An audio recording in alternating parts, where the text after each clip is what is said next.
The demand from the farmers over 12 billion shillings as VAT refund emerged during the association's annual general meeting, where the issue of the high cost of production dominated the meeting. According to the association's CEO, Wesley Siele, the drought had affected the agricultural sector heavily, leading to a drop in production. He said that the VAT refunds owed to the farmers would come in handy in addressing the current challenges.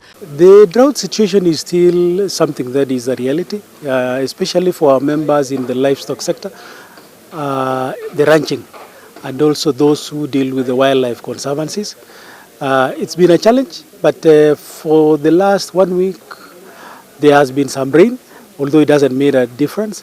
The other day, a number of the conservancies were requesting to have deliveries of hay and lucerne, and this mainly to feed some rhinos. So those challenges are there, but very well handled at the moment. We think going forward with the rains, things will ease off a bit. The biggest emerging challenge for us is animal feeds. Huge emerging challenge. We have 20%, 25% of pigs come from our own pig herds, and the rest come from third-party contracted farmers. And animal feed cost has gone up by probably more than 100%.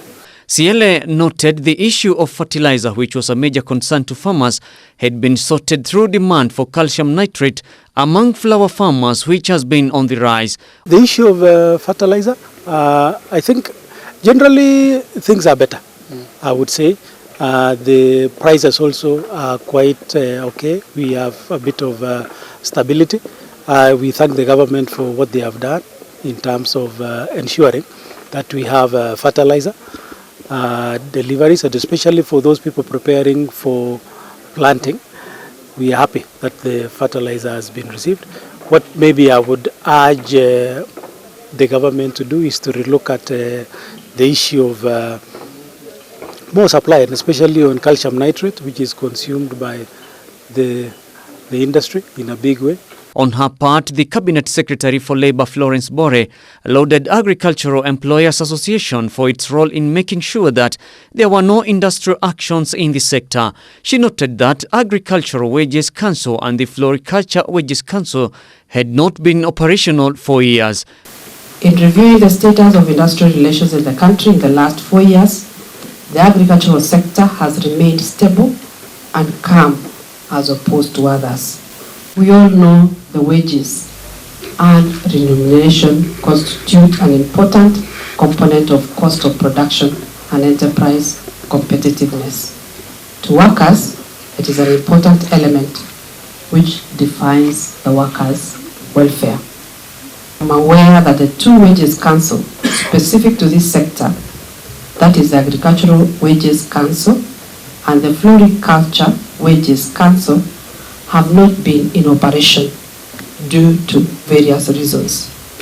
This unfortunate situation has denied the government the necessary advisory on issues of terms and conditions of employment, as well as salaries and remuneration. The stakeholders in the flower farming, led by Andrew Wambua, identified the ongoing drought and high cost of production as some of the major challenges facing them. As in terms of we depend water is the engine which runs especially the flower farms, and we need the water, and much of the farms, almost all the farms do collection of the water from the rain, from the greenhouses.